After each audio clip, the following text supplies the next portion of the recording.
경기도 외곽 작은 마을, 낡은 간판이 걸린 조그만 약방이 하나 있었습니다.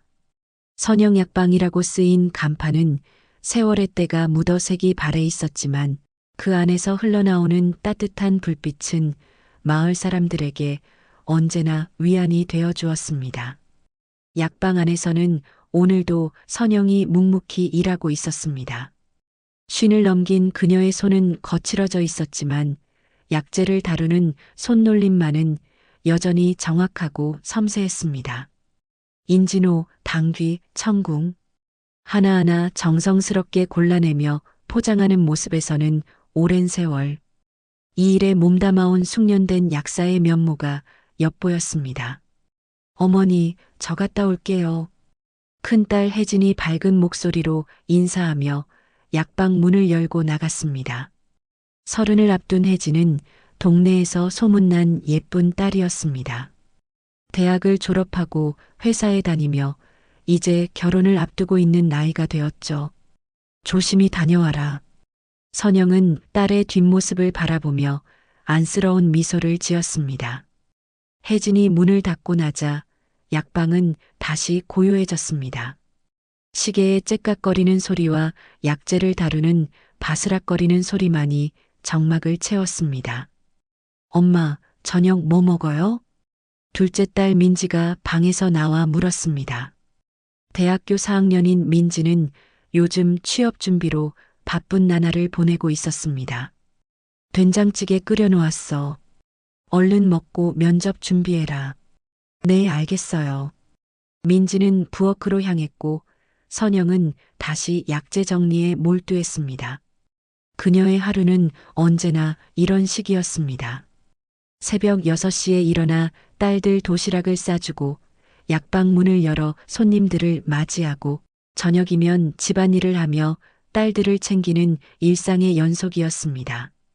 혼자서 두 딸을 키우며 약방을 운영하는 것은 결코 쉬운 일이 아니었습니다. 남편이 세상을 떠난 지 벌써 20년이 넘었습니다. 병으로 세상을 떠난 그 이후로 선영의 삶은 오직 두 딸만을 위한 것이었습니다. 저녁 무렵 마지막 손님이 다녀간 후 선영은 혼자 앉아 차 한 잔을 우렸습니다. 창밖으로 보이는 저녁 노을이 유난히 붉었습니다. 그 노을을 바라보는 선영의 눈빛에는 깊은 외로움이 서려 있었습니다. 가끔 이런 생각이 들었습니다. 나는 과연 좋은 엄마였을까? 두 딸을 위해 모든 것을 희생했다고 생각했지만 정작 자신의 마음 한구석에는 언제나 허전함이 자리하고 있었습니다. 특히 요즘에는 그 외로움이 더욱 깊어지는 것 같았습니다. 혜진이 결혼을 하게 되면 집에는 민지만 남게 되고 민지도 내년이면 대학에 갈 텐데 그러면 자신은 정말 혼자가 되는 것이었습니다. 그래도 괜찮아. 아이들이 행복하면 되는 거야. 선영은 속으로 중얼거리며 찻잔을 내려놓았습니다. 그리고 다시 약재 정리를 시작했습니다. 내일도 또 새로운 하루가 시작될 것이고 그녀는 변함없이 이 자리에서 딸들을 지켜볼 것이었습니다. 하지만 선영은 몰랐습니다. 곧 그녀의 평온한 일상이 완전히 뒤바뀌게 될 거라는 것을, 그리고 오래전 묻어두었던 과거가 다시 그녀 앞에 나타나게 될 거라는 것을 말입니다.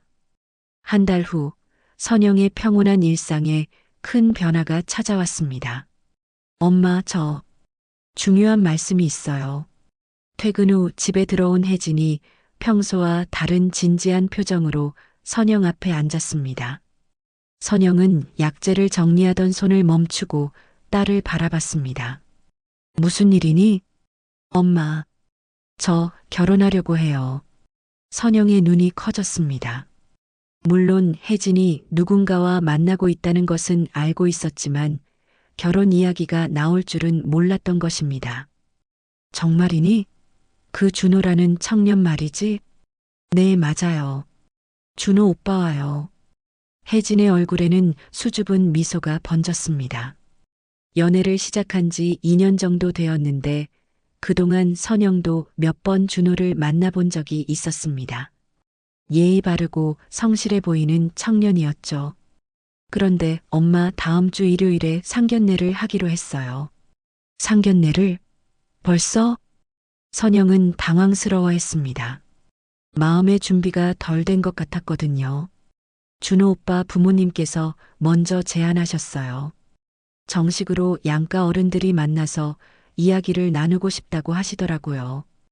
혜진은 들뜬 목소리로 설명했습니다. 그런데 선영의 마음은 복잡했습니다. 기쁜 마음도 있었지만 한편으로는 두려움도 컸습니다.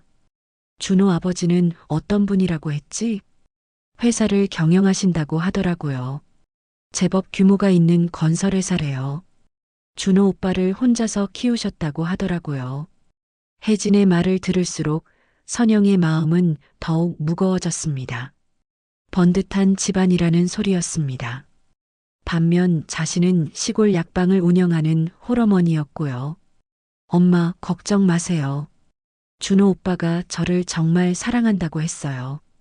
집안 배경 같은 건 중요하지 않다고요. 혜진은 선영의 마음을 알아차리고 다독였습니다. 하지만 선영의 걱정은 쉽게 사라지지 않았습니다. 그날 밤 선영은 잠이 오지 않아 뒤척였습니다. 상견례라는 것이 이렇게 부담스러울 줄 몰랐습니다. 어떤 옷을 입어야 할지, 무슨 말을 해야 할지, 상대방 부모님이 자신을 어떻게 생각할지, 온갖 걱정이 머릿속을 맴돌았습니다. 민지야, 언니 결혼한다는데 어떻게 생각하니? 다음 날 아침 선영은 민지에게 물었습니다. 좋은 일이죠. 언니 행복해 보이는데. 그런데 엄마는 왜 그렇게 걱정스러워 보여요? 아니야, 걱정이 아니라 그냥 감회가 새로우니까. 선영은 애써 웃음을 지었습니다. 하지만 마음 한구석의 불안감은 계속 커져만 갔습니다. 일주일이 훌쩍 지나갔습니다. 상견례 당일 아침 선영은 평소보다 훨씬 일찍 일어났습니다. 옷장 앞에서 한참을 고민하다가 검은색 정장을 꺼내 입었습니다. 거울 앞에서 몇 번이나 매만져 보았지만 여전히 마음에 들지 않았습니다. 엄마, 정말 예뻐요. 걱정 마세요. 혜진이 어머니의 어깨를 다독이며 말했습니다. 그래, 우리 혜진이 행복하면 그만이야. 선영은 깊은 숨을 들이쉬며 마음을 다잡았습니다. 딸의 행복을 위해서라면 무엇이든 할 수 있었습니다. 오후 2시 시내 한 호텔 레스토랑에서 상견례가 열리기로 되어 있었습니다. 선영과 혜진은 조금 일찍 도착해서 자리에 앉아 상대방을 기다렸습니다. 선영의 손은 계속 떨리고 있었고 심장은 두근거렸습니다. 잘 될 거야. 분명 좋은 분들일 거야. 선영은 속으로 되뇌며 마음을 달랬습니다. 하지만 그녀는 전혀 예상하지 못했습니다.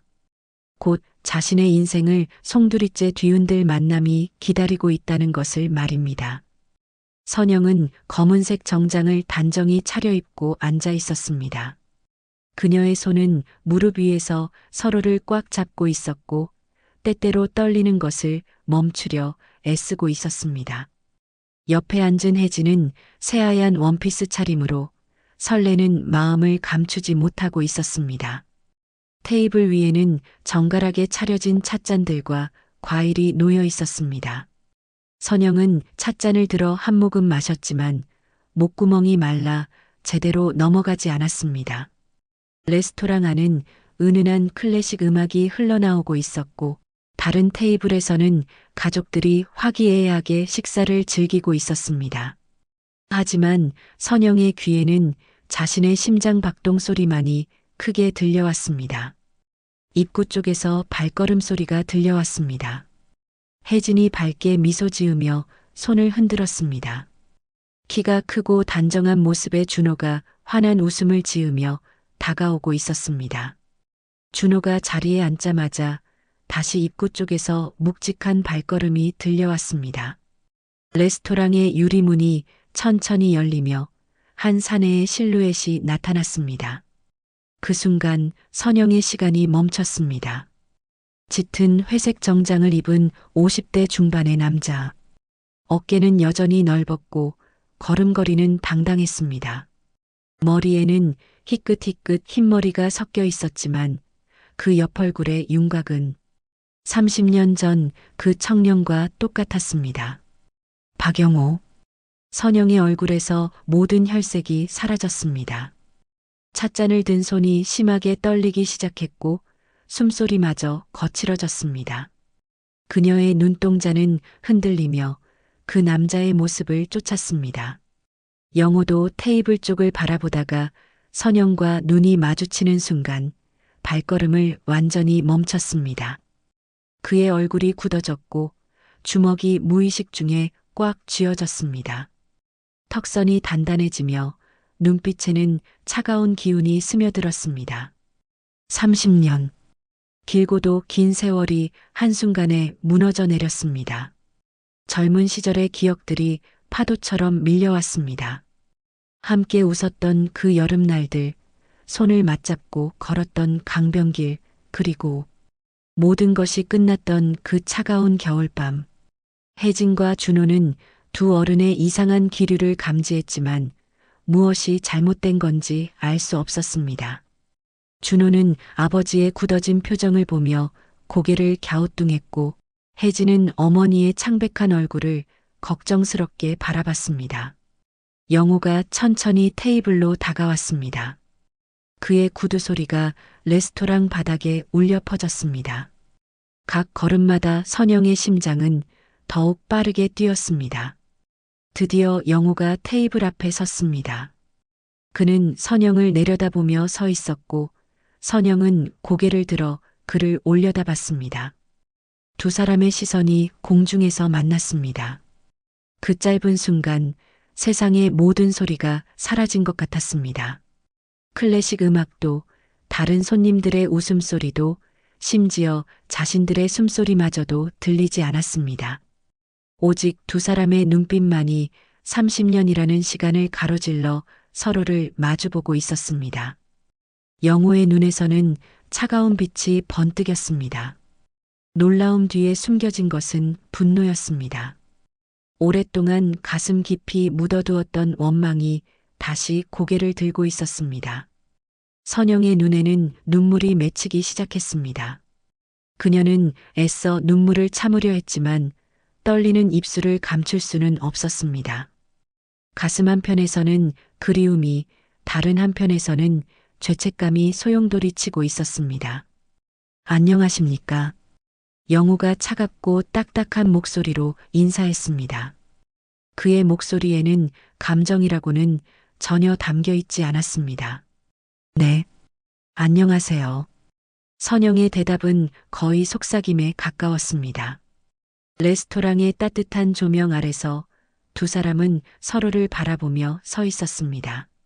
하지만 그들 사이의 공기는 얼음처럼 차가웠습니다. 혜진과 준호는 뭔가 심상치 않다는 것을 느꼈지만 정확히 무엇인지는 알 수 없었습니다. 다만 갑자기 무거워진 분위기 때문에 숨이 막힐 것 같았습니다. 영호가 마침내 자리에 앉았습니다.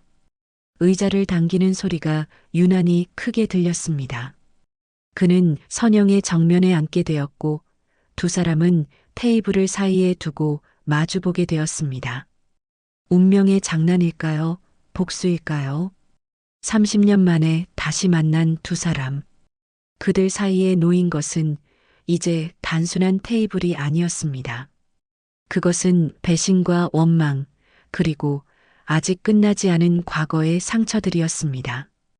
호텔 레스토랑의 창가 테이블, 네 사람이 둘러앉은 식탁 위에는 따뜻한 차와 정갈하게 준비된 다가들이 놓여 있었습니다.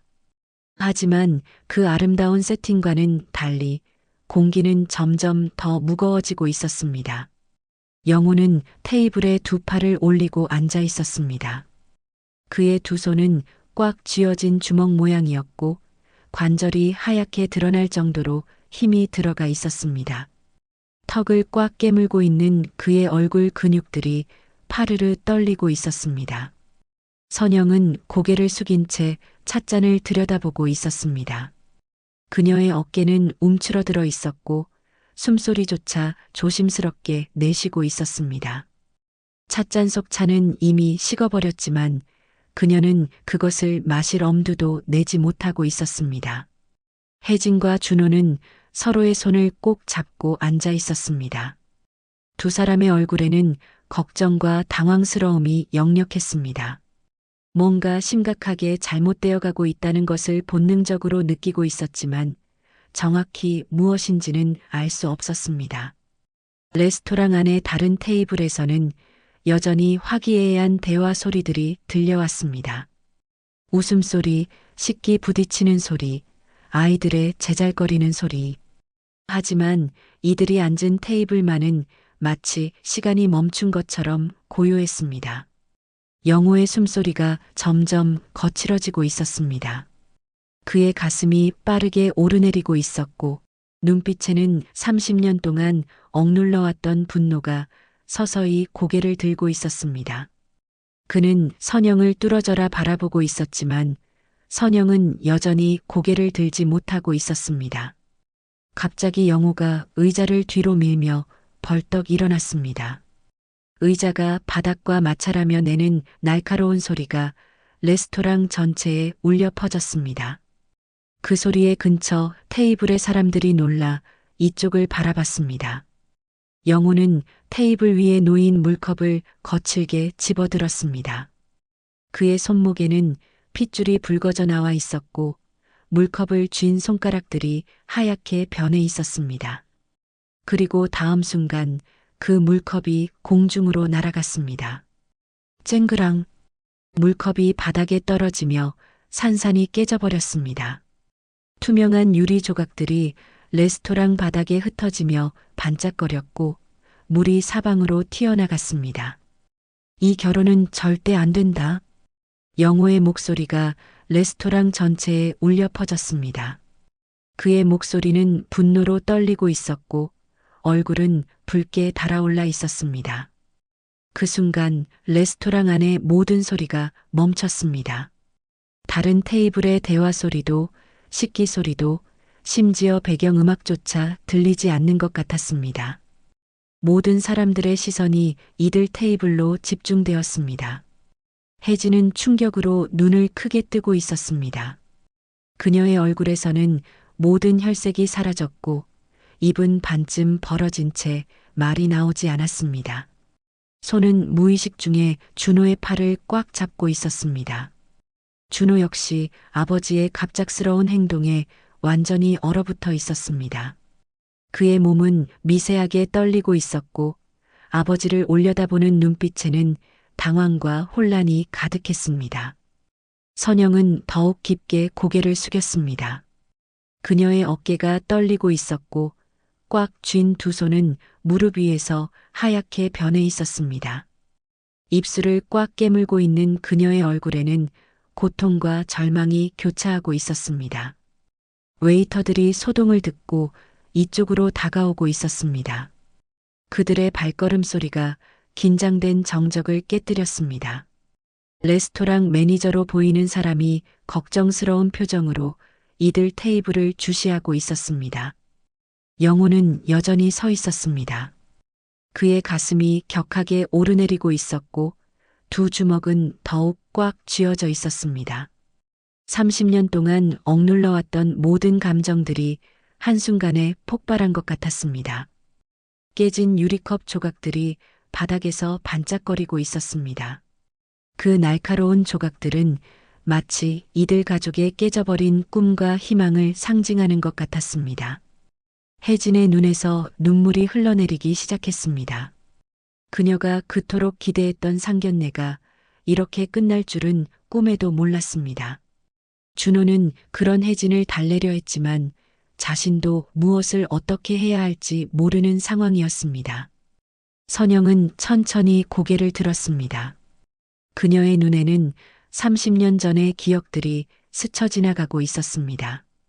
사랑했던 시간들, 배신당했다고 느꼈던 순간들, 그리고 지금까지 가슴 깊이 묻어두었던 죄책감들이 모두 되살아나고 있었습니다. 영호와 선영의 시선이 다시 한번 마주쳤습니다.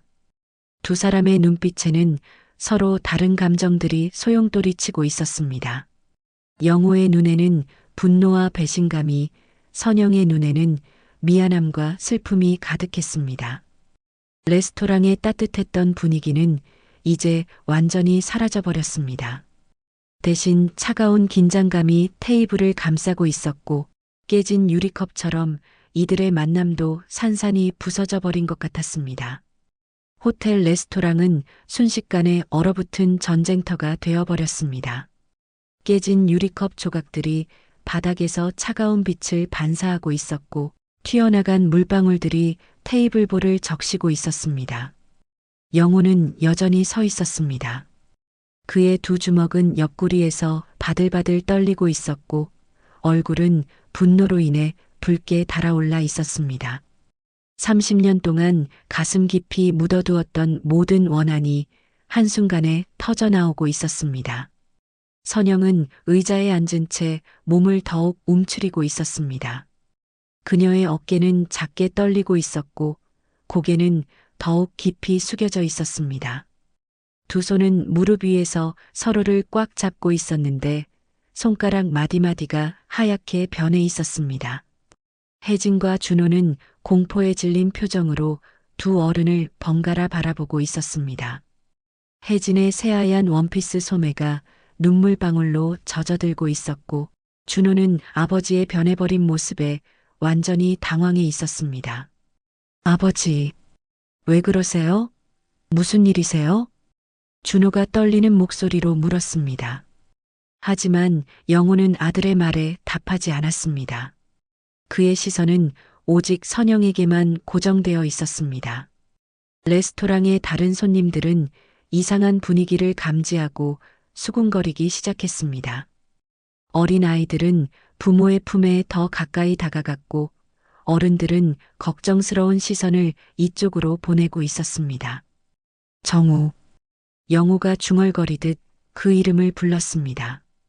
그 순간 선영의 몸이 크게 경직되었습니다. 그녀는 마치 전기에 감전된 것처럼 움찔했고 얼굴이 더욱 하얗게 변했습니다. 영호는 천천히 선영에게 다가갔습니다. 그의 발걸음은 무겁고 느렸지만 각 걸음마다 바닥에 울리는 소리가 마치 심판의 북소리 같았습니다. 다른 손님들은 숨을 죽이고 이 장면을 지켜보고 있었습니다. 영호가 선영의 바로 앞에 섰습니다.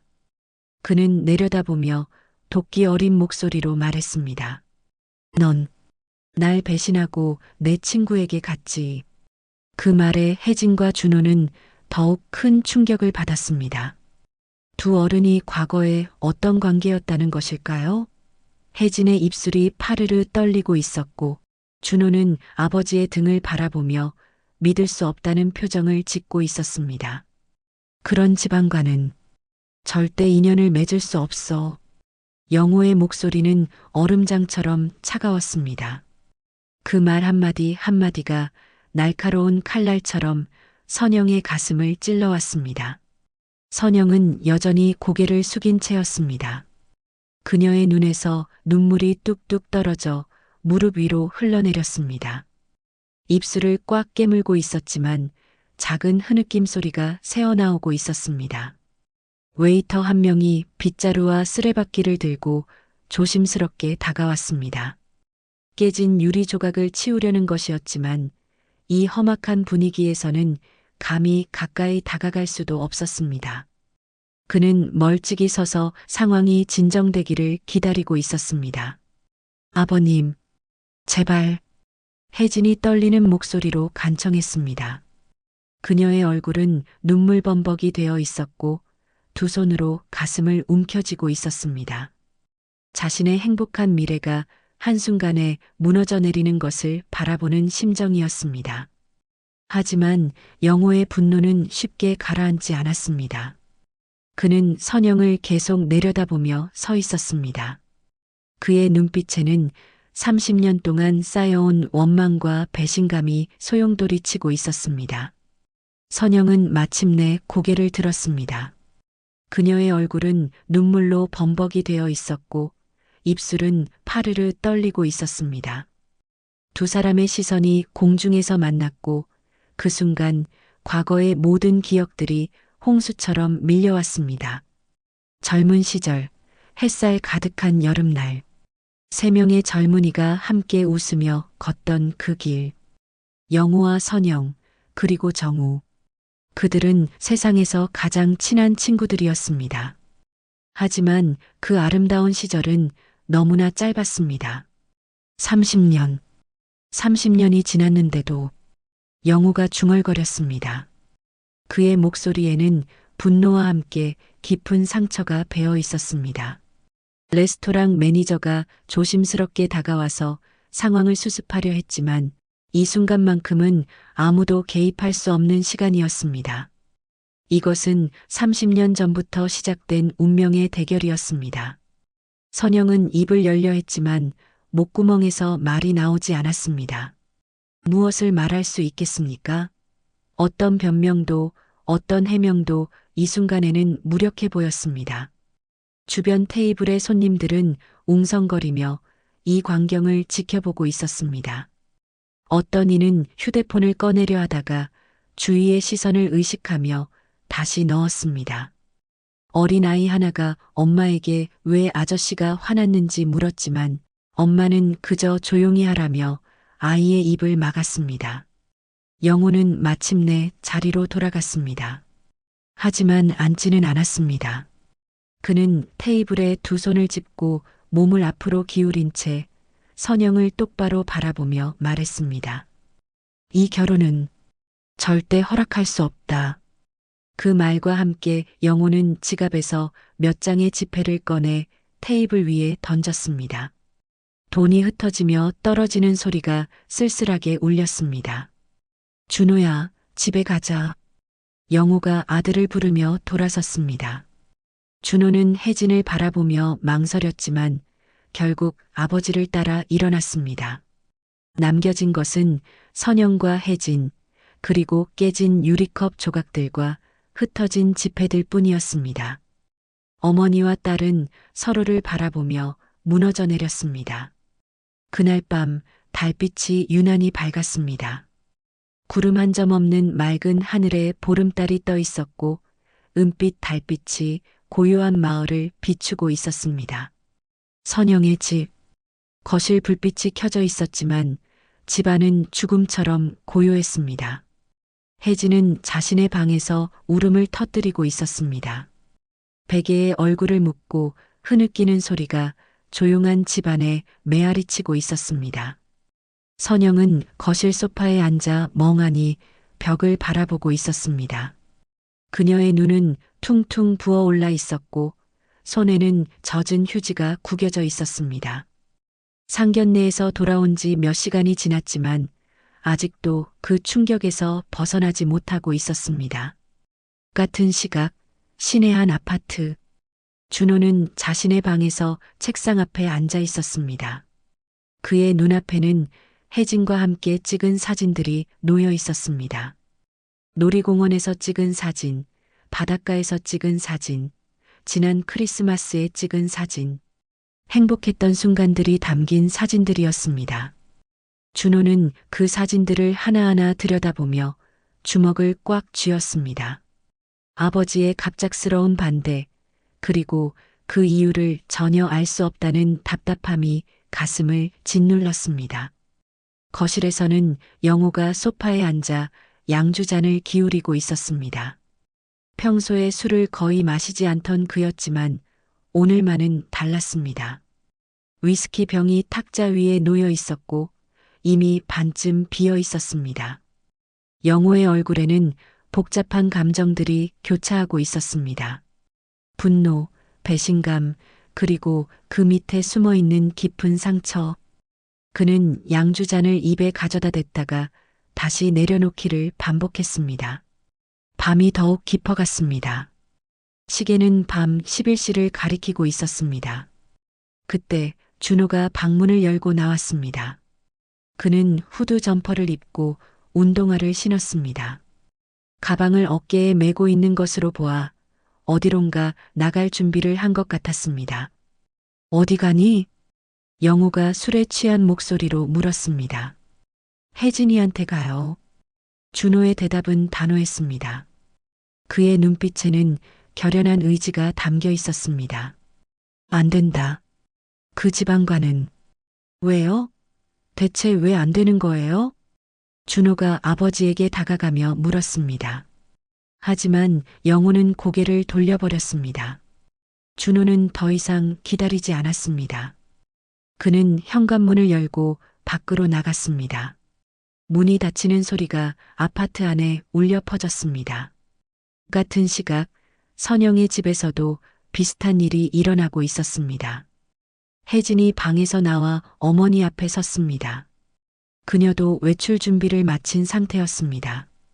눈은 빨갛게 부어 있었지만 얼굴에는 굳은 결심이 서려 있었습니다. 엄마, 저 준호 오빠한테 가요. 혜진의 목소리는 떨리고 있었지만 그 안에는 단단한 의지가 담겨 있었습니다. 선영은 딸을 바라봤습니다. 그녀의 눈에는 걱정과 미안함이 가득했습니다. 무엇을 말해야 할지, 어떻게 설명해야 할지 알 수 없었습니다. 혜진아, 엄마, 오늘 일이 무엇 때문인지는 모르겠어요. 하지만 저는 준호 오빠를 사랑해요. 혜진이 어머니의 손을 잡았습니다. 그녀의 손은 차갑고 떨리고 있었습니다.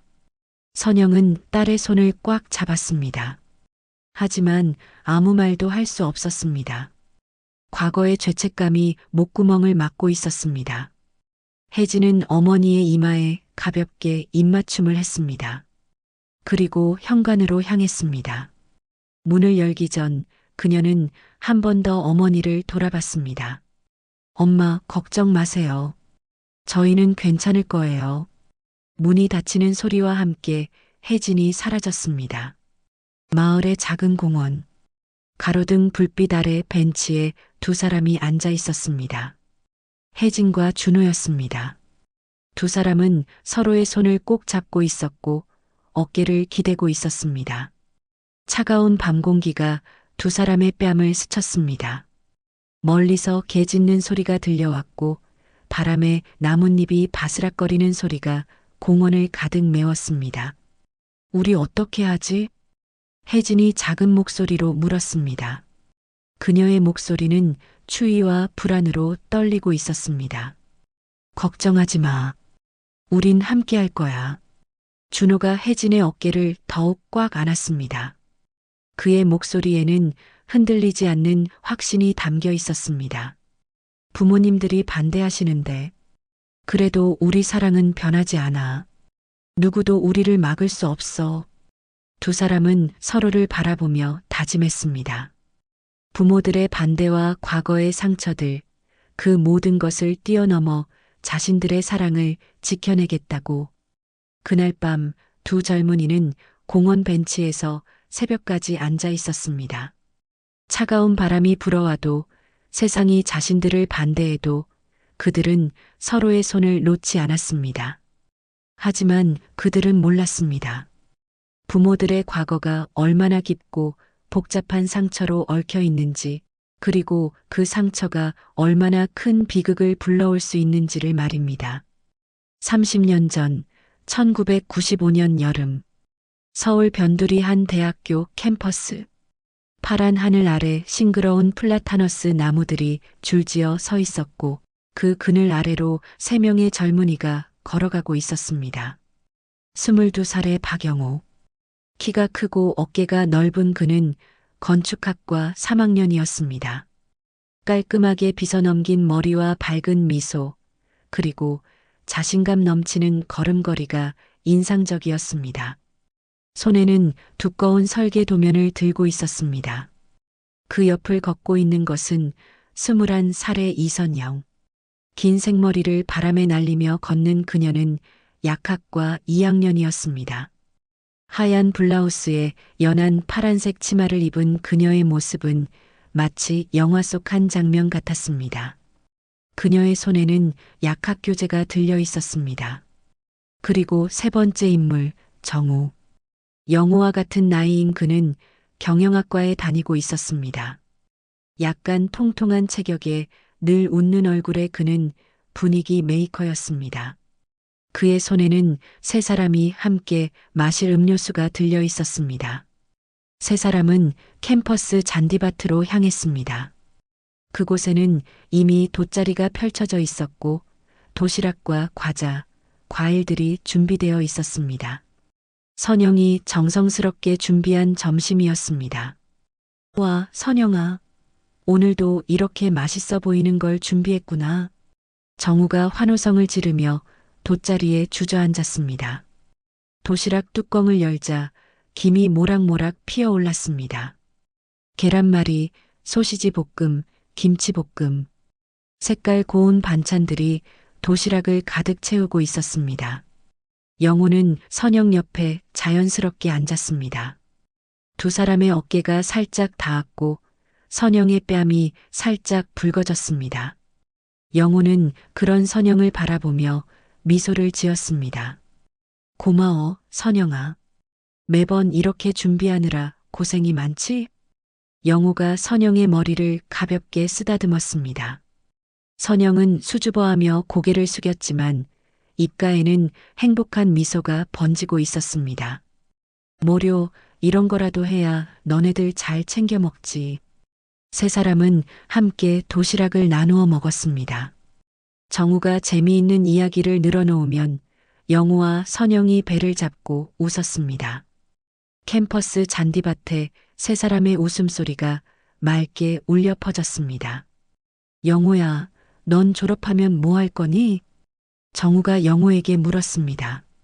아버지 건설회사를 이어받아야지. 그런데 그 전에 할 일이 하나 있어. 영우는 의미심장한 미소를 지으며 선영을 바라봤습니다. 선영은 그 시선을 받으며 또다시 얼굴이 빨갛게 달아올랐습니다. 뭔데? 정우가 호기심 어린 눈빛으로 물었습니다. 비밀이야. 영우가 장난스럽게 대답했습니다. 하지만 그의 눈빛은 진지했습니다. 선영을 바라보는 그의 시선에는 깊은 사랑이 담겨 있었습니다. 시간이 흘러 저녁때가 되었습니다. 세 사람은 캠퍼스 근처 작은 분식집에 앉아 있었습니다. 김이 모락모락 피어오르는 라면과 떡볶이가 테이블 위에 놓여 있었습니다. 정우는 젓가락으로 라면을 호호 불며 먹고 있었습니다. 그런데 그의 표정이 평소와 달리 어두웠습니다. 무언가 고민이 있는 것 같았습니다. 정우야, 요즘 왜 그래? 뭔가 걱정이 있어 보이는데. 영호가 친구의 변화를 눈치채고 물었습니다. 아니야, 별거 아니야. 정우가 애써 웃으며 대답했습니다. 하지만 그의 웃음은 어색하고 억지스러웠습니다. 정우 오빠 힘든 일 있으면 언제든 말씀하세요. 선영이 따뜻한 목소리로 말했습니다. 그녀의 눈빛에는 진심 어린 걱정이 담겨 있었습니다. 정우는 두 사람을 번갈아 바라봤습니다. 그의 눈에는 복잡한 감정이 스쳐 지나갔습니다. 무언가 말하고 싶어 하는 것 같았지만 결국 고개를 저었습니다. 괜찮아. 정말 별거 아니야. 하지만 그때 정우는 몰랐습니다. 자신이 시작한 사업이 곧 큰 실패로 이어질 것이라는 것을, 그리고 그 실패가 세 사람의 우정을 영원히 갈라놓게 될 것이라는 것을 말입니다. 분식집 창밖으로는 여름 저녁 풍경이 펼쳐져 있었습니다. 네온 사인들이 하나둘 켜지기 시작했고 사람들이 퇴근길에 바삐 오가고 있었습니다. 세 젊은이는 그 평범한 일상 속에서 행복한 시간을 보내고 있었습니다. 하지만 곧 그 모든 것이 무너져 내릴 것이라는 것을 그때의 그들은 전혀 알지 못했습니다. 그때의 선영은 자신이 30년 후 두 딸의 어머니가 되어 영우와 이런 식으로 다시 만나게 될 것이라고는 상상조차 할 수 없었습니다. 그저 영우의 따뜻한 시선과 정우의 밝은 웃음이 영원히 계속될 것이라고 믿고 있었을 뿐입니다. 6개월 후 1995년 겨울, 서울의 추위는 유난히 매서웠습니다. 하늘에서는 눈발이 날리고 있었고 거리의 가로등들이 하얀 눈송이들을 밝게 비추고 있었습니다. 사람들은 목도리를 목까지 올리고 성급한 걸음으로 집으로 향하고 있었습니다. 한적한 골목길, 작은 술집 앞, 대성주점이라고 쓰인 낡은 간판이 바람에 덜거덕거리고 있었습니다. 술집 창문에서는 누런 불빛이 새어나오고 있었고 안에서는 취객들의 웅성거리는 소리가 들려왔습니다. 그 술집 구석진 자리에 정우가 혼자 앉아 있었습니다. 그의 모습은 6개월 전과는 완전히 달라져 있었습니다. 깔끔했던 머리는 헝클어져 있었고 얼굴은 수척하게 야위어 있었습니다. 눈 밑에는 깊은 다크서클이 자리 잡고 있었고 턱에는 며칠 동안 깎지 않은 수염이 거칠게 나 있었습니다. 테이블 위에는 소주병 여러 개가 비어 있었습니다. 정우는 또 다른 소주병을 열며 잔에 술을 따랐습니다. 그의 손은 심하게 떨리고 있어서 술이 잔 밖으로 흘러넘쳤습니다. 술집 문이 찬 바람과 함께 열렸습니다. 영우와 선영이 함께 들어왔습니다. 두 사람은 손을 맞잡고 있었고 얼굴에는 행복한 미소가 번지고 있었습니다. 영우는 진한 코트를 입고 있었고 선영은 빨간색 머플러를 목에 둘러싸고 있었습니다. 정우야, 여기 있었구나. 영우가 밝은 목소리로 외쳤습니다. 하지만 정우를 가까이서 본 순간 그의 표정이 급격히 어두워졌습니다. 정우야, 너 왜 이렇게 됐어? 선영도 놀란 표정으로 다가왔습니다. 친구의 변해버린 모습에 가슴이 아팠습니다. 정우는 술잔을 들어 한 번에 들이켰습니다. 독한 소주가 목구멍을 타고 내려가며 그의 얼굴을 더욱 붉게 만들었습니다. 앉아라. 할 말이 있어. 정우의 목소리는 쉬어 있었고 평소의 밝은 톤과는 완전히 달랐습니다. 영우와 선영은 서로를 바라보며 걱정스러운 표정으로 자리에 앉았습니다. 무슨 일이야? 며칠 동안 연락도 안 되고. 영우가 걱정스럽게 물었습니다. 정우는 술잔을 내려놓고 두 사람을 번갈아 바라봤습니다. 그의 눈은 충혈되어 있었고 눈빛에는 절망과 분노가 뒤섞여 있었습니다. 내 사업이 망했어. 완전히 끝장났어. 정우의 목소리는 떨리고 있었습니다. 술집의 웅성거리는 소리도 그 순간만큼은 잦아든 것 같았습니다. 뭐라고? 영우가 믿을 수 없다는 표정으로 물었습니다. 정우가 동아리 선배들과 함께 시작한 작은 무역업체는 나름 잘 되어가고 있는 것으로 알고 있었거든요. 사기당했어. 파트너라고 믿었던 놈이 모든 돈을 들고 튀었어. 이제 빚만 몇 억이야. 정우가 머리를 두 손으로 감췄습니다. 그의 어깨가 작게 떨리고 있었습니다. 선영은 정우의 손을 잡았습니다. 그녀의 눈에는 동정과 걱정이 가득했습니다. 정우 오빠 괜찮아요. 다시 시작하면 되죠. 하지만 정우는 선영의 손을 뿌리쳤습니다. 그의 눈빛이 갑자기 차갑게 변했습니다. 다시 시작? 쉽게 말하네. 정우가 비웃듯 말했습니다. 그리고 새로운 소주병을 열며 계속 말했습니다. 너희들은 좋겠다. 아무 걱정 없이 사랑이나 하고. 정우의 목소리에는 도끼가 스며들기 시작했습니다. 술에 취한 그의 얼굴은 일그러져 있었고 평소의 온화한 모습은 온데간데 없었습니다. 정우야, 진정해. 우리가 도와줄게. 영우가 달래려 했지만 정우의 분노는 이미 걷잡을 수 없이 커지고 있었습니다. 도와줘? 어떻게 도와줄 건데? 몇 억짜리 빚을 갚아줄 거야? 정우가 테이블을 주먹으로 내리쳤습니다. 빈 소주병들이 덜그럭거리며 흔들렸고 다른 손님들이 놀라 이쪽을 바라봤습니다. 내가 이렇게 망하는 걸 보고 있으면서 너희는 행복하기만 하면 되는 거야? 정우의 눈에서 눈물이 흘러내렸습니다. 하지만 그것은 슬픔의 눈물이 아니라 분노와 절망의 눈물이었습니다. 갑자기 정우가 일어나 영호의 목덜미를 잡았습니다. 너희 둘 다 끝장내겠다. 정우의 목소리는 협박조였습니다. 술 냄새가 진동하는 그의 입에서 나오는 말들은 더 이상 친구의 말이 아니었습니다. 영호는 정우의 손을 뿌리치려 했지만 술에 취한 정우의 힘은 예상보다 셌습니다. 두 사람이 몸싸움을 벌이는 동안 테이블이 흔들렸고 술잔들이 바닥으로 떨어져 깨졌습니다. 그만해. 제발. 선영이 울음을 터뜨리며 외쳤습니다. 그녀는 두 사람 사이에 끼어들어 말렸습니다.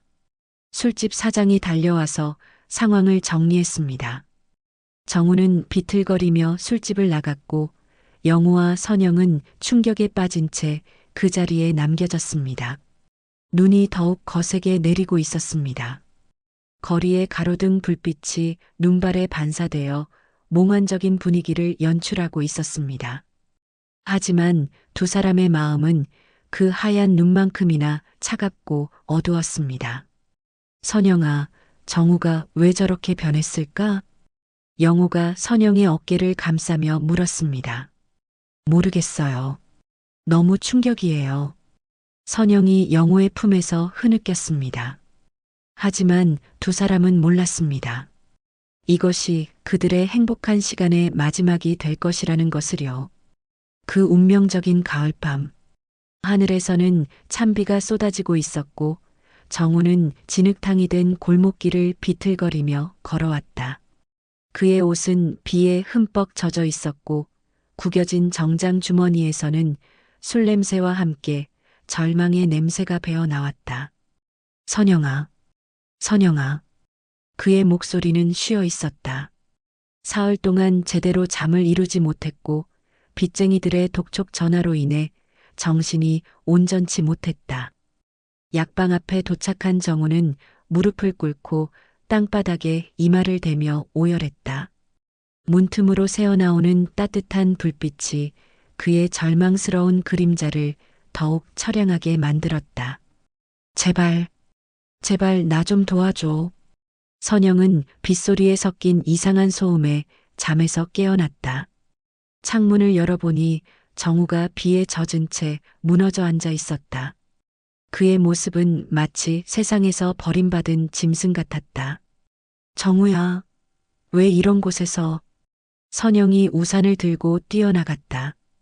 정우는 그녀의 발목을 붙잡으며 떨리는 목소리로 말했다. 선영아, 나 죽고 싶어. 정말 죽고 싶어. 진실의 무게.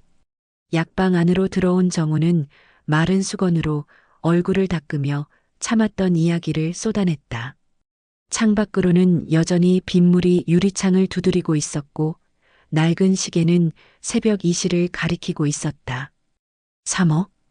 3억이야, 선영아. 정우의 손이 떨렸다. 그가 펼쳐 보인 서류에는 빨간 도장이 찍힌 독촉장들이 가득했다. 어떻게 그렇게 많은 빚을? 사업이 망했어. 완전히 망했어. 그런데 문제는 여기서 끝이 아니야.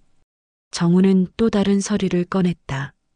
영호의 이름이 선명하게 적힌 연대보증서였다.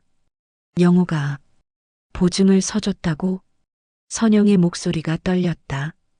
영호는 자신에게 그런 이야기를 한 적이 없었다. 그래.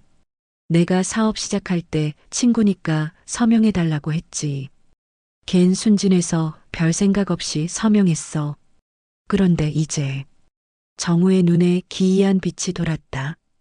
내가 못 갚으면 영호가 대신 갚아야 해. 3억을. 그런데 영호가 그런 돈이 어디 있겠어? 선영은 가슴이 철렁 내려앉았다. 영호는 아직 작은 회사에 다니는 신입사원이었다. 그런 거액을 감당할 수 있을 리 없었다. 비뚤어진 제안. 그런데 말이야, 선영아.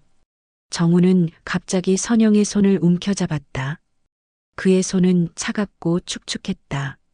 너와 내가 결혼하면 내 아버지 약방과 땅을 담보로 대출받을 수 있어. 그러면 영호도 살고 나도 살고. 미쳤어? 무슨 소리야, 정우야. 선영은 손을 뿌리치려 했지만 정우는 더욱 세게 붙잡았다.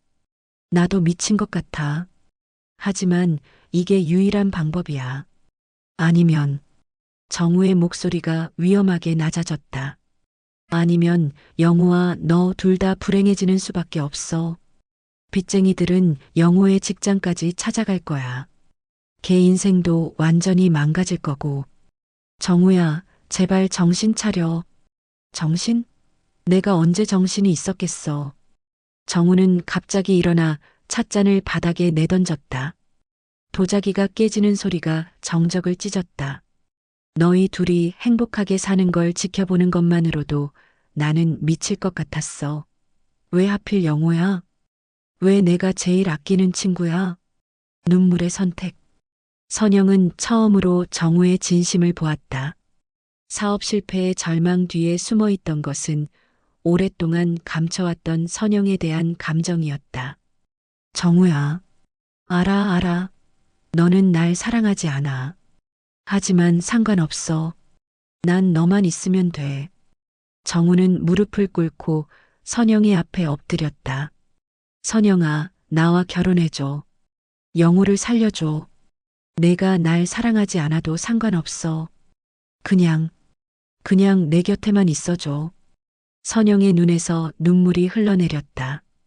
창밖으로는 여전히 비가 내리고 있었고 그 빗소리는 마치 운명의 시계 소리처럼 들렸다. 그녀는 영호의 얼굴을 떠올렸다. 맑은 웃음, 따뜻한 손길, 함께 그렸던 미래의 꿈들. 모든 것을 포기해야 하는 순간이었다. 좋아. 선영의 대답은 속삭임보다도 작았다. 좋아, 정우야. 나 너와 결혼할게. 정우는 안도의 한숨을 내쉬며 선영을 끌어안았다. 하지만 선영의 몸은 차가운 조각상처럼 굳어 있었다. 마지막 만남. 사흘 후 선영은 영호를 만났다. 한강공원의 벤치에서 그녀는 떨리는 목소리로 마지막 인사를 건넸다. 영호 오빠, 나 정우와 결혼해요. 선영아, 농담하는 거지? 영호의 얼굴이 하얗게 변했다. 선영은 고개를 돌린 채 말을 이었다. 미안해요. 오빠를 사랑했지만 현실적으로 생각해보니 정우가 더 나은 선택인 것 같아요. 무슨 소리야? 우리 약속했잖아. 같이 작은 약방 차리고. 그건 꿈이었어요. 그냥 꿈. 선영은 일어서서 걸어가기 시작했다. 영호는 그녀의 뒷모습을 바라보며 외쳤다.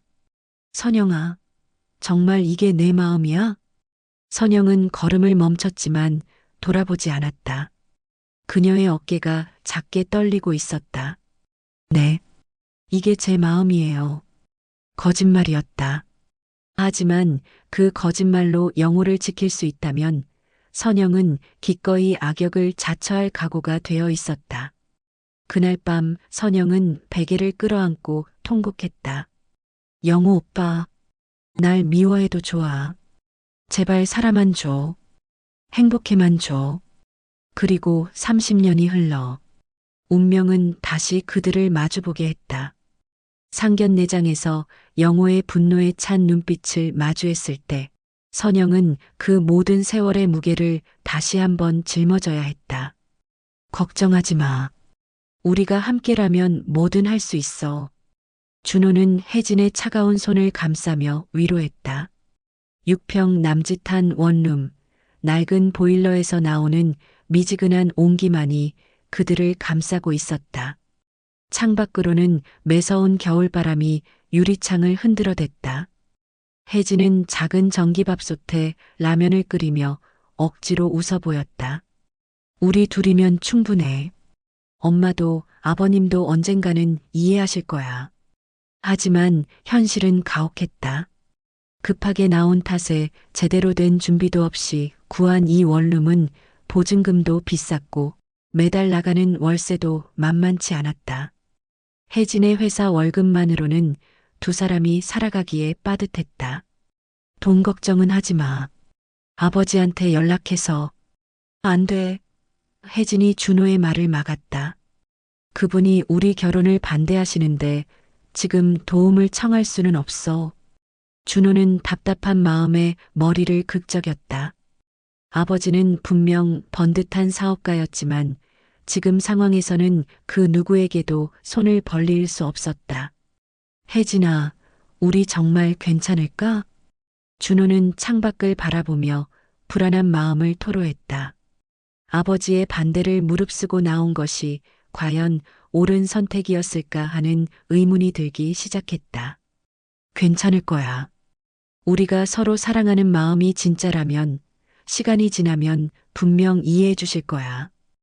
혜진은 준호의 손을 꽉 잡으며 말했다. 하지만 그녀 역시 마음 한구석에서는 불안감이 커져가고 있었다. 12월의 마지막 주, 눈발이 흩날리는 깊은 밤이었다. 원룸 창문에는 성에가 하얗게 서려 있었고 오래된 건물의 배관에서는 간헐적으로 금속성 소음이 들려왔다. 혜진은 회사에서 야근을 마치고 늦은 시간에 돌아왔다. 연말 결산 업무로 인해 며칠째 밤늦게 귀가하는 것이 반복되고 있었다. 현관문을 열자 따뜻한 공기와 함께 라면 냄새가 코끝을 스쳤다. 준호야, 들어왔어. 하지만 대답이 없었다. 거실 겸 침실에서는 준호가 소파에 기대어 잠들어 있었다. 그의 앞에는 밥만 먹은 컵라면이 놓여 있었고 텔레비전에서는 심야 영화가 무음으로 흘러나오고 있었다. 피곤했구나. 혜진은 조용히 준호의 어깨에 담요를 덮어주었다. 그의 얼굴은 여전히 앳되어 보였지만 며칠 사이 더욱 야위어진 것 같았다. 집을 나온 이후로 둘 다 제대로 된 식사를 하지 못하고 있었다. 혜진은 간단히 샤워를 마치고 준호 옆에 누웠다. 그런데 뭔가 이상했다. 평소보다 공기가 무거운 것 같았고 희미하게 낯선 냄새가 감돌았다. 가스 냄새인가? 혜진은 고개를 들어 부엌 쪽을 바라봤다. 가스레인지는 꺼져 있었고 특별히 이상해 보이는 것은 없었다. 하지만 그 미묘한 냄새는 계속 코끝을 맴돌았다. 준호야. 혜진이 준호를 깨우려 했지만 그는 깊은 잠에 빠져 있었다. 최근 스트레스와 피로가 누적되어 있던 터였다. 내가 너무 예민한 건가? 혜진은 고개를 다시 베개에 묻었다. 따뜻한 이불 속에서 준호의 규칙적인 숨소리를 들으며 마음이 조금씩 안정되어 갔다. 자정이 넘어가자 원룸은 더욱 고요해졌다. 벽 속에서는 낡은 가스배관이 미세하게 진동하고 있었고 보일러실 근처의 연결 부위에서는 눈에 보이지 않는 가스가 서서히 새어나오고 있었다. 처음에는 아주 미량이었다. 하지만 시간이 지나면서 그 양은 조금씩 늘어났고 밀폐된 공간 안에서 농도는 점점 짙어져 갔다. 혜진은 꿈을 꾸고 있었다. 어린 시절 엄마와 함께 약초를 캐러 갔던 산길, 선영이 손수 끓여주던 따뜻한 죽, 가족이 함께 웃던 저녁 식탁. 행복했던 기억들이 파노라마처럼 스쳐 지나갔다. 준호도 편안한 표정으로 잠들어 있었다. 그의 꿈속에서는 아버지 영호가 미소를 지으며 자신을 반겨주고 있었다. 준호야, 사랑하는 사람과 함께하는 것이 가장 소중한 거란다. 꿈속의 영호는 따뜻한 목소리로 말하고 있었다. 새벽의 침묵. 새벽 3시. 두 사람의 숨소리가 점점 얕아져 갔다. 가스의 농도가 위험 수준에 도달하고 있었지만 그들은 깊은 잠에 빠져 아무것도 느끼지 못했다. 혜진이 먼저 이상함을 감지했다. 꿈속에서 숨이 막히는 듯한 느낌이 들었고 무의식 중에 몸을 뒤척였다. 하지만 의식은 돌아오지 않았다. 준호는 더 깊이 잠들어 있었다. 그의 손은 여전히 혜진의 손을 감싸고 있었고 두 사람은 마치 평화로운 연인처럼 보였다. 새벽 5시경 아래층에 사는 할머니가 이상한 냄새를 맡았다. 이상하네. 가스 냄새가 나는 것 같은데. 할머니는 계단을 올라가며 냄새의 출처를 찾았다. 3층 끝방 혜진과 준호가 사는 곳이었다. 여보세요? 괜찮으세요? 문을 두드렸지만 아무 대답이 없었다. 할머니는 급히 관리사무소에 연락했고 곧이어 119의 신고가 접수되었다. 빨리, 가스 중독 의심 환자입니다. 구급대원들이 문을 부수고 들어갔을 때 두 사람은 여전히 손을 잡은 채 의식을 잃고 있었다. 방 안의 가스 농도는 이미 위험 수준을 넘어서 있었다. 산소 마스크, 빨리. 응급처치가 시작되었고 구급차의 빨간 불빛이 새벽 하늘을 수놓았다. 병원으로. 혈중 산소 농도가 너무 낮습니다. 빨리 이동해야 해요. 구급차 안에서 응급처치를 받는 두 사람. 혜진의 얼굴은 창백했고 준호는 간헐적으로 기침을 해댔다. 구급대원들의 다급한 목소리와 각종 의료기기의 경고음이 새벽 거리를 가르며 울려 퍼졌다. 제일대학병원 응급실입니다. 가스 중독 환자 2명 이송 중. 무전기 너머로 병원의 대답이 들려왔다. 접수했습니다. 응급실에서 대기하겠습니다. 구급차는 빈 새벽 거리를 질주했다. 사이렌 소리는 잠든 도시를 깨우며 마치 무언가 큰 일이 일어날 것임을 예고하는 듯했다. 그리고 그 순간 아무도 모르는 사이에 운명의 톱니바퀴가 다시 돌기 시작했다. 20년 전 헤어진 두 연인이 병원 응급실에서 다시 만나게 될 줄은 그 누구도 예상하지 못했다. 새벽 6시 선영의 휴대폰이 요란하게 울렸다. 깊은 잠에서 깨어난 그녀는 모르는 번호를 보며 당황했다. 여보세요? 제일대학병원 응급실입니다. 환자 보호자이신가요? 의료진의 차분하지만 긴급한 목소리가 들려왔다. 선영의 손이 떨리기 시작했다. 네. 혹시 우리 혜진이가 가스 중독으로 응급실에 이송되었습니다. 지금 당장 오셔야겠습니다. 전화가 끊어지자 선영은 옷을 제대로 입지도 못한 채 약방을 뛰쳐나왔다. 겨울 새벽에 찬 공기가 그녀의 뺨을 후려쳤지만 그런 것은 전혀 느껴지지 않았다. 같은 시각 영호도 같은 연락을 받았다. 평소 새벽 운동을 하던 그는 휴대폰 벨소리에 깜짝 놀라 전화를 받았다. 준호가 어떻게 됐다고? 영호의 얼굴이 하얗게 변했다. 어제까지만 해도 집을 나간 아들에 대한 분노로 가득했던 마음이 순간 두려움으로 바뀌었다. 제일대학병원 응급실. 복도는 차가운 형광등 불빛으로 가득했고 소독약 냄새가 코를 찔렀다. 선영이 먼저 도착해 간호사에게 상황을 묻고 있었다. 환자들은 지금 응급처치를 받고 있습니다. 가스 중독이긴 하지만 다행히 발견이 빠른 편이어서. 그때 복도 끝에서 영호가 나타났다. 운동복 차림에 운동화 끈도 제대로 묶지 않은 채 뛰어온 모습이었다. 두 사람의 시선이 마주쳤다. 30년 만의 재회. 하지만 이런 상황에서 만나게 될 줄은 꿈에도 몰랐다. 선영, 영호 씨. 어색한 침묵이 흘렀다. 상견례에서의 충격적인 만남 이후 며칠 동안 서로를 피하며 살았던 두 사람이었다. 우리 아이들이 괜찮을까요? 선영의 목소리가 떨렸다. 영호는 복잡한 표정으로 그녀를 바라봤다. 의사는 뭐라고 했어? 아직 정확한 상태는 모르겠다고. 응급실 대기실. 플라스틱 의자에 앉은 두 사람 사이에는 보이지 않는 벽이 서 있었다. 간간히 들려오는 의료진의 발걸음과 기계음만이 정적을 깨뜨릴 뿐이었다. 이런 일이 일어날 줄 알았어. 영호가 먼저 입을 열었다. 그의 목소리에는 분노와 자책이 섞여 있었다. 아이들이 집을 나간 것도 결국은.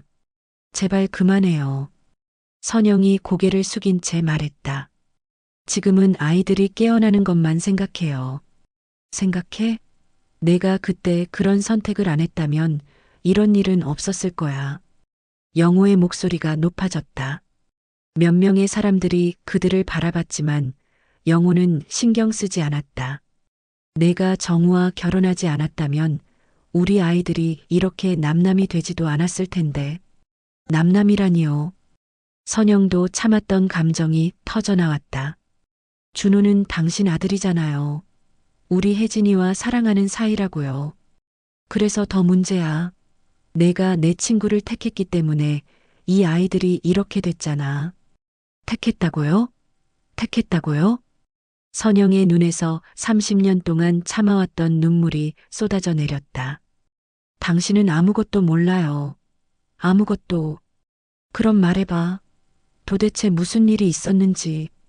두 사람의 목소리가 응급실 복도에 울려 퍼졌다.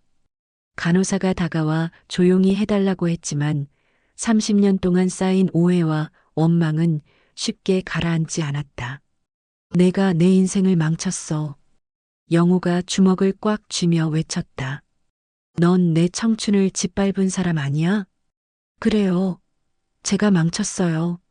제가 다 잘못했어요. 선영이 울부짖었다. 그녀의 목소리에는 30년간 혼자 감당해온 죄책감과 고통이 모두 담겨 있었다. 차가운 침묵. 두 사람의 언성이 높아지자 보안요원이 다가왔다. 간호사장도 나와서 조용히 해달라고 당부했다. 죄송합니다. 선영과 영호는 각각 복도 양끝으로 물러나 앉았다. 그들 사이의 거리는 고작 20m였지만 그 간격은 30년의 세월만큼이나 멀게 느껴졌다. 선영은 손수건으로 눈물을 닦으며 중얼거렸다. 정우야, 미안해. 내 아들 때문에 이런 일이.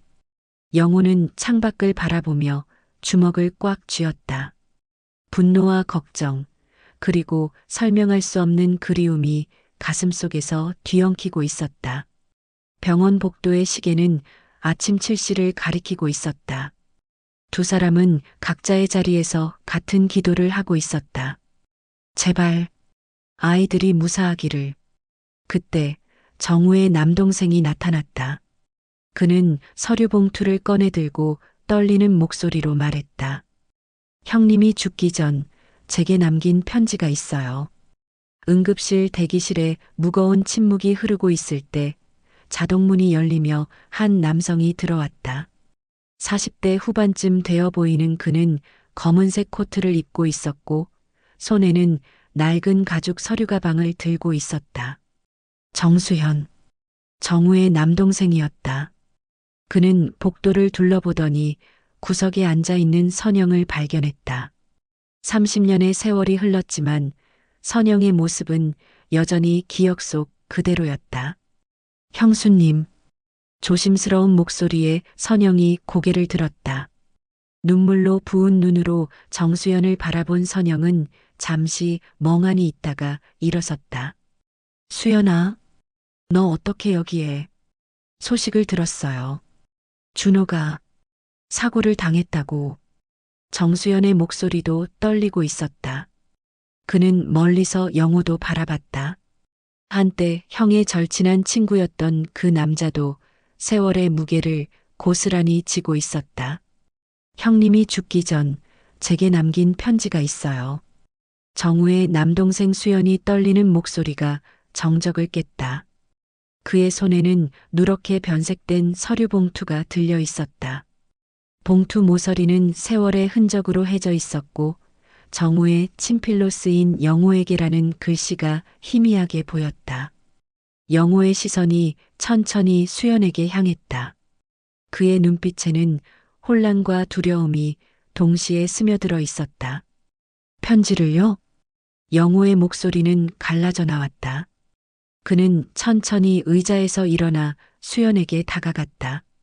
발걸음 하나하나가 무겁게 복도에 울려 퍼졌다. 수연은 고개를 끄덕이며 봉투를 영호에게 내밀었다. 그의 손끝이 미세하게 떨리고 있었다. 형이 세상을 떠나기 일주일 전이었어요. 갑자기 저를 불러서는 이 편지를 꼭 영호 형님께 전해달라고 하셨거든요. 하지만 그때 연락처를 몰라서 영호는 봉투를 받아들었다. 거친 손가락으로 봉투의 모서리를 쓰다듬었다.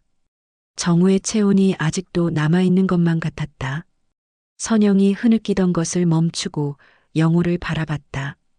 그녀의 눈은 빨갛게 부어올라 있었지만 그 속에는 간절함이 담겨 있었다. 복도의 시계 초침 소리만이 규칙적으로 들려왔다. 째깍, 째깍, 째깍. 영호는 깊은 숨을 들이쉬며 봉투를 천천히 뜯었다. 봉투 안에서는 정우의 친필로 쓰인 편지지 2장이 나왔다. 종이는 오래되어 살짝 누렇게 변해 있었고 잉크 자국 곳곳에는 물방울로 번진 흔적들이 있었다. 영호는 편지를 펼쳤다. 정우의 친숙한 필체가 그의 시야에 들어왔다. 영호야, 이 편지를 읽고 있다면 아마 나는 이미 이 세상에 없을 것이다. 영호의 목소리가 떨렸다. 그는 편지를 소리내어 읽기 시작했다. 내가 저질렀던 모든 일들을 후회하고 있다. 너와 선영이를 갈라놓은 것도 협박으로 너희를 아프게 한 것도 모든 게 내 탓이었다. 선영이 다시 흐느끼기 시작했다. 그녀는 두 손으로 얼굴을 가리며 어깨를 떨었다. 영호는 계속 읽어나갔다. 그의 목소리는 점점 더 떨리고 있었다. 하지만 영호야, 내게는 하나의 소원이 있다. 내가 끝까지 지키지 못한 아이들. 이 부분에서 영호는 잠시 말을 멈췄다. 그의 손이 편지를 움켜쥐며 바르르 떨었다. 누군가 대신 지켜주길 바란다. 그게 나의 마지막 부탁이다. 병원 복도는 갑자기 숨소리조차 사라진 듯 고요해졌다. 에어컨 돌아가는 소리, 멀리서 들려오는 간호사들의 발걸음 소리마저 모든 것이 정지한 것 같았다. 영호는 편지를 계속 읽었다. 부디 그 아이들 사랑해 주길 바란다. 내가 아버지로서 해주지 못했던 모든 것들을 영호야. 넌 나보다 훨씬 좋은 사람이니까. 선영이 갑자기 일어나 영호에게 다가왔다. 그녀의 얼굴은 눈물로 범벅이 되어 있었다. 영호야. 선영의 목소리는 간신히 들릴 정도로 작았다. 편지를 다 읽은 영호는 천천히 편지를 내려놓았다. 그의 눈가에 눈물이 맺히기 시작했다. 복도의 정적이 이어졌다. 세 사람은 서로를 바라보며 아무 말도 할 수 없었다. 마침 그때 응급실 문이 열리며 의사가 나왔다. 보호자분들이세요? 환자들 의식을 회복했습니다. 그 말에 네 사람의 얼굴에 희망의 빛이 스며들었다. 영호는 편지를 가슴에 꼭 안으며 중얼거렸다. 정우야, 약속할게. 그의 목소리는 결의에 차 있었다. 중환자실 문 앞. 혜진과 준호가 안정을 취하고 있다는 의사의 말에 네 사람은 겨우 안도의 숨을 내쉬었다. 하지만 복도의 분위기는 여전히 무겁게 가라앉아 있었다. 영호는 정우의 편지를 조심스럽게 접어 가슴팍에 넣었다. 그의 손길이 편지 위에서 잠시 머물렀다. 20년 전 친구의 마지막 부탁이 이제야 그에게 전해진 것이다. 선영은 벽에 기대어 서서 바닥만 바라보고 있었다. 그녀의 어깨는 여전히 미세하게 떨리고 있었다. 오랜 세월 혼자 짊어져 왔던 비밀의 무게가 이제 더 이상 견딜 수 없을 만큼 무거워져 있었다. 선영아. 영호가 조심스럽게 그녀의 이름을 불렀다. 그의 목소리에는 이전의 분노나 원망이 사라지고 대신 깊은 혼란과 궁금증이 담겨 있었다. 선영은 천천히 고개를 들었다. 그녀의 눈은 울음으로 퉁퉁 부어 있었지만 그 속에는 이제 더 이상 숨길 것이 없다는 듯한 체념이 스며들어 있었다. 영호야. 선영이 조심스럽게 그의 이름을 불렀다. 그녀의 목소리에는 오랫동안 품어온 미안함이 깊게 배어 있었다. 정우가 죽고 난 후 20년이 지났지만 나는 여전히 그때의 죄책감에서 벗어날 수 없었어. 그때 영호가 천천히 입을 열었다. 선영아, 나도 고백할 게 있어. 영호의 목소리가 떨리기 시작했다. 그는 복도 끝을 바라보며 천천히 말을 이어갔다. 너와 정우 때문에 모든 걸 잃고 인생이 나락으로 떨어졌을 때 정말 미쳐버릴 것 같았어. 그의 표정이 굳어졌다. 그 시절의 기억들이 되살아나는 것 같았다. 매일 교회 나가서 청소하고 교회 잔일 도우면서 그렇게라도 하지 않으면 정말 미쳐버릴 것 같아서 버텼거든. 영호가 잠시 말을 멈추고 깊게 숨을 들이쉬었다. 그의 눈에서 눈물이 맺히기 시작했다. 그러던 어느 날, 유독 혼자 떨어져서 앉아있는 아이가 하나 있더라고. 바로 준호였어. 영호가 벽에 손을 짚으며 몸을 지탱했다. 그의 얼굴이 창백해졌다. 처음엔 그냥 불쌍한 아이구나 생각했어. 하지만 매일 보다 보니까 영호의 목소리가 더욱 가늘어졌다. 그 아이가 나를 닮았다는 생각이 들었어. 혼자 있는 모습이, 의지할 곳 없는 모습이. 선영이 조용히 영호를 바라봤다. 그녀는 이런 이야기를 처음 듣는 것 같았다. 그래서 그냥 자연스럽게 그 아이 곁에 있게 됐어. 밥도 같이 먹고 집에도 데려와서. 영호가 잠시 말을 멈추고 눈을 감았다. 과거의 기억들이 스쳐 지나가는 것 같았다. 처음엔 며칠만 돌봐주려고 했는데 그 아이가 아빠라고 부르기 시작하더라고. 영호의 목소리가 갑자기 부드러워졌다. 그때 깨달았어. 아, 이 아이도 나처럼 혼자구나. 그래서 결심했지. 내가 이 아이의 아버지가 되자고. 영호는 말없이 천천히 고개를 끄덕였다. 그의 눈에도 어느새 눈물이 맺혀 있었다. 선영이 영호를 바라봤다. 그녀의 눈빛에는 새로운 깨달음과 동시에 깊은 감동이 담겨 있었다. 영호야, 나는 몰랐어. 내가 그런 마음으로. 선영의 목소리가 울먹임으로 변했다. 우리 때문에 모든 걸 잃었는데도 너는 여전히 누군가를 사랑할 수 있는 사람이었구나. 그래서 선영이 마지막으로 말했다. 내가 미안해. 너 혼자 그 무거운 짐을 지게 해서 우리 때문에 모든 걸 잃었는데도 여전히 누군가를 사랑할 수 있는 사람으로 남아있게 해서. 복도에 정적이 흘렀다. 먼 곳에서 들려오는 병원의 소음들만이 조용히 스며들어 왔다. 영호가 천천히 선영에게 다가갔다. 그의 발걸음은 조심스러웠지만 확고했다. 선영아. 영호의 목소리가 부드럽게 그녀의 이름을 불렀다. 준호는 내 아들이야. 그리고 혜진이는 내 딸이고 이제 우리는 가족이 되는 거야. 선영이 영호를 바라봤다. 그녀의 눈빛에는 깊은 존경과 동시에 미안함이 담겨 있었다. 병원 복도에 긴 침묵이 흘렀다. 정우의 편지가 전한 진실 그리고 서로의 고백이 끝난 후 영호와 선영은 말없이 서로를 바라보고 있었다. 영호가 천천히 선영에게 다가갔다. 그의 발걸음은 조심스러웠지만 이제는 주저함이 없었다. 선영아. 영호의 목소리가 떨리기 시작했다.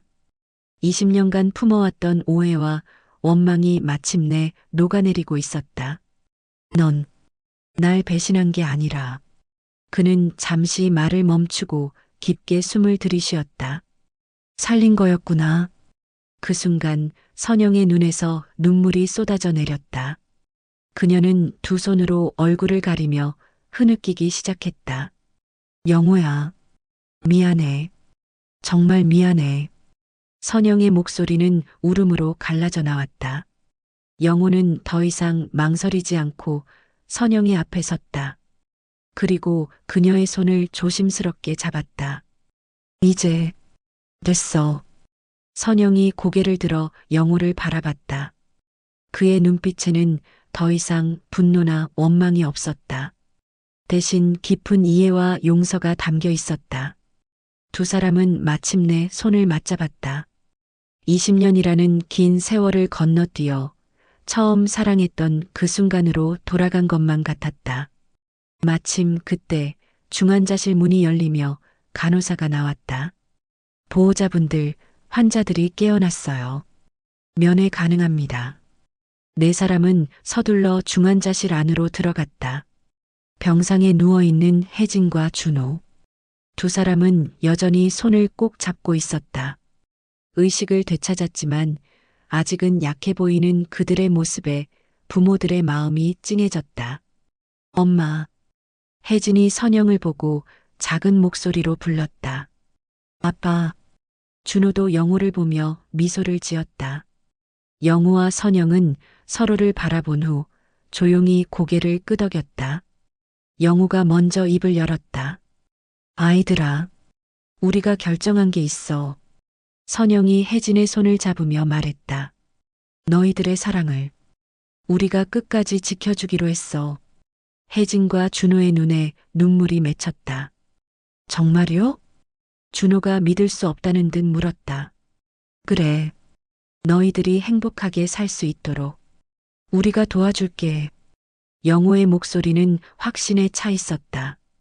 따스한 봄날, 작은 예식장에 꽃잎이 흩날리고 있었다.